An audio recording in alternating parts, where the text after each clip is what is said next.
we're asking all these questions about Australia and the world and all of this. It struck me it was ironic that we have no Australians here. Yeah.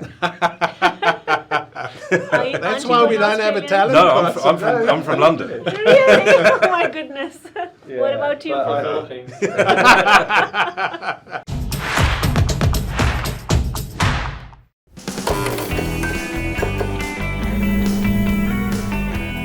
Hello, Tom Tompin here for B&T TV. Now, today we are joined by Toby Jenner, the global CEO of Wavemaker, Sindhuja Rai, the APAC CEO of Wavemaker, and Peter Vogel, the Australian CEO of Wavemaker. It's possibly the busiest couch I think we've ever had, so thank you all for coming in. Pleasure, thanks for having us. All good. Yeah. It's a Wavemaker day. Absolutely. So the first question, Sindhuja and Toby, why are you in town? Have you come here to Mark Vogues' homework and see if he's doing all right? Yeah, it's appraisal time, and is he doing well? He gets a big fat tick, so no, all is good. No, firstly, Sindhuja is 8 days into her new role, so you can ask her about that. Australia's a top 10 market for Wavemaker, so it's important that Sindhuja and myself get to catch up with Pete, see what's going on, meet with some clients, introduce Sindhuja to the team, look at how we can bring some value to Australia and how we can take some of the wonderful work that Peter and the team do out to the rest of the world. As Toby was saying, you've been in the job for 8 days. What was he like in the job interview? Funnily enough, it wasn't a job interview. We actually had a catch-up for a breakfast while he was visiting Singapore. I think sometime in February. Yeah. Well, Sindhuja was a client. I was going to say, yeah. And how did that happen? And we just met up for some breakfast. It was supposed to be a 45-minute meeting, which turned into a 2-hour meeting. And I came back very impressed and very inspired. One, because he's a very charismatic leader. But more importantly, I think what really impressed me is his vision for Wavemaker. And he's pretty aggressive and ambitious, and I like that because that's how I am as well as a person. So you were at Mondelez beforehand. Why did you want to go agency side? So I started my career with agency, and I was with the agency networks, multiple networks for 13 years of my career, first 13 years. And then I moved to Mondelez and I was there for 13 years. So do we get you for 13 years then? That is what I actually have committed to the team in Singapore. I said 13 years, and then this is where I'm going to be for the next 13 years. I really wanted to come back to the heart of what we do, which is we are media practitioners. And when as a media practitioner you're in a client organization, you are on the periphery of the business because that is not the heart of a client business, right? So for Mondelez it was chocolate and biscuits. That's the heart of the business. And I learned a lot.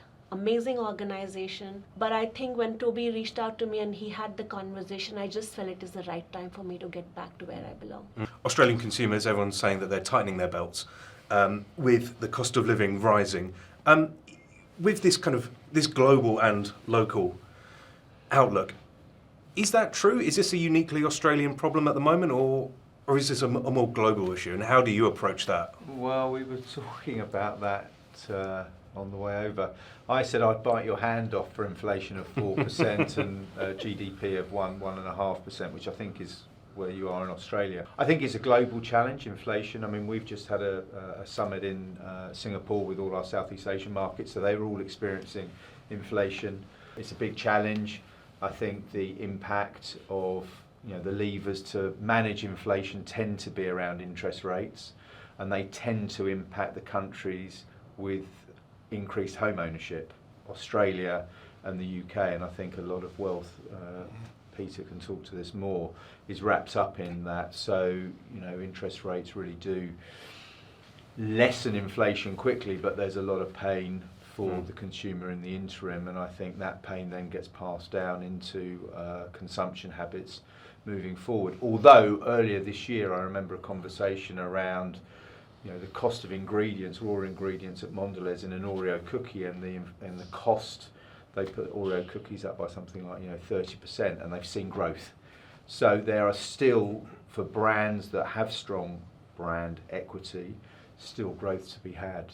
Yeah, and I think if you look at Australia, and you look where the consumers are spending their money, they're still spending the money on the things that they want. They've been very good at protecting their discretionary spending, and we've seen this in terms of how it's translated into clients' investment in media. Yes, the market's a bit shorter, but we haven't seen any major declines. So clients are still investing in media, Yes. but audiences are kind of getting more fragmented, it seems to be. How much harder does that make your guys' job? And again, are they more fragmented in Australia, or around the rest of APAC or around the rest of the world? There's more opportunity to target consumers that comes with that fragmentation, okay? So it doesn't really matter where they're viewing or how they're viewing, because there's always a way to, I guess, pin them by geography. So I worry less about fragmentation. I see that much more as an opportunity for us and our clients. Yeah, and actually, if you think about it from the point of view of a client business portfolio, there are brands who earlier couldn't advertise because they wouldn't have the scale of investment which is required to reach out to a very broad audience, because their offering is very niche. But now with the kind of media fragmentation which is available, it actually allows you to be a far more focused and sharply targeting the kind of consumer that you actually need to talk to. Lots of people like to talk about what Australia can learn from the rest of the world when it comes to, everything to do with advertising and Unless marketing. rugby, obviously. Well, exactly. I was wondering, what can you guys learn from what Peter's doing over here? I think Australia's always been incredibly strong in terms of the strategic work that it's done. I would say Australia and the UK probably lead the world in that space.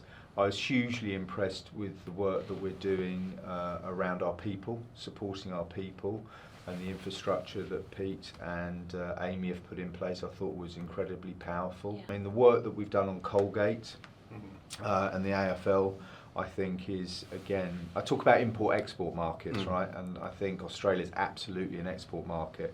I think we can take ideas and campaigns and build those out across the rest of the world. Maybe not specifically built around AFL, but you'd have to explain the rules to the rest of the world, right? Which would be a nightmare. I lived here for 4 years. You'd still have to explain it to me. What I really like is the Australian clients are slightly more independent, so it's a really good test and learn market, because I suppose the consequences of not getting it 100% right aren't huge like they would be in a China or the US.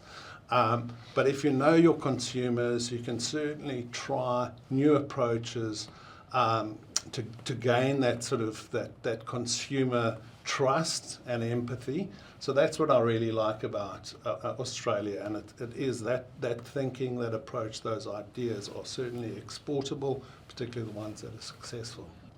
So lots of opportunities, some challenges, but mainly positive stuff. That's the outlook from Wavemaker.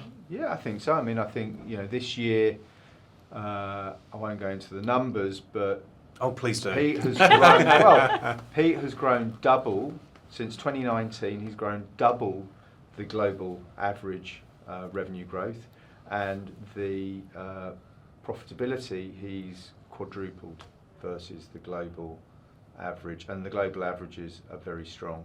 So a big tick on the homework. Yeah. There is amazing momentum here behind Wavemaker, and it's all thanks to Peter and his team.